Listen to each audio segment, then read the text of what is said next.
Hi everyone, Ryan Jackson here, and I hope you're having a great day. We're just about done with Chapter 4 of the 100 Days of the 2023 National Electrical Code changes. We're at Article 480, which is Stationary Standby Batteries. Now, if you're already well familiar with Article 480, then you might already know what the change was, because it was not called Stationary Standby Batteries before. It was called Storage Batteries, and that's really not a great title. I mean, storage batteries. Batteries store electrical energy. I mean, that's what they do. So when we talk about 480, what does it really cover? And perhaps more importantly, what does it not cover? That was what we tried to clarify here in Article 480. So let's take a look and see if it worked. 480.1, the scope.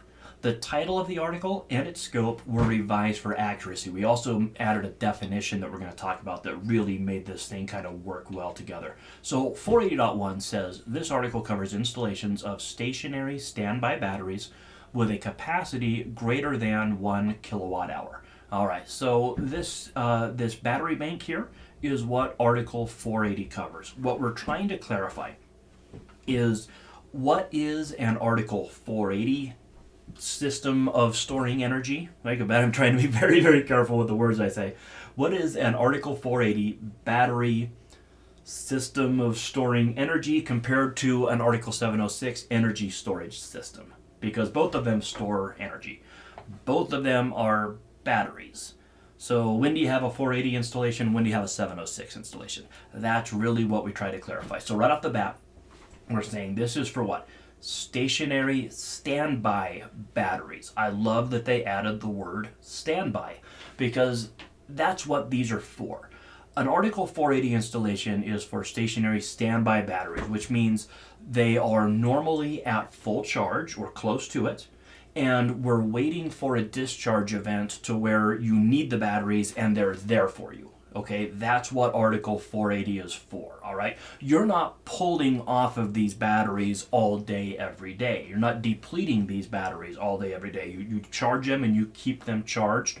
And quite frankly, you hope that you never even need them, right? That's what an Article 480 installation is. So we changed the scope of Article 480 to clarify that. And we also made a change in Article 100. So we have a term, stationary standby battery. It's exactly what I just got done talking about. A battery that is usually near full charge or on continuous float charge and is ready for a discharge event. So we charge these batteries up. We keep them connected to a charge controller, right? So it's either fully charged or it's, continuous, ready to have a trickle charge right when needed. And again, we hope that we never have to discharge them, because a stationary standby battery system is there in the event of an emergency, right? In the event of a discharge event. So that's your stationary battery. Compare that to an energy storage system.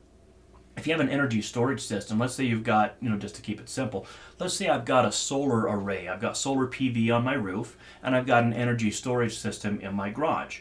Well, what I'll be doing is I'll be charging up the battery system, right, the energy storage system, and I don't just fill up the energy storage system and then keep it charged in the event that I lose power and I can pull off of it. That's not what I'm doing. I'm going to fill that thing up, and I'm constantly pushing it back to the utility and trying to make my money back by selling my power back to the grid.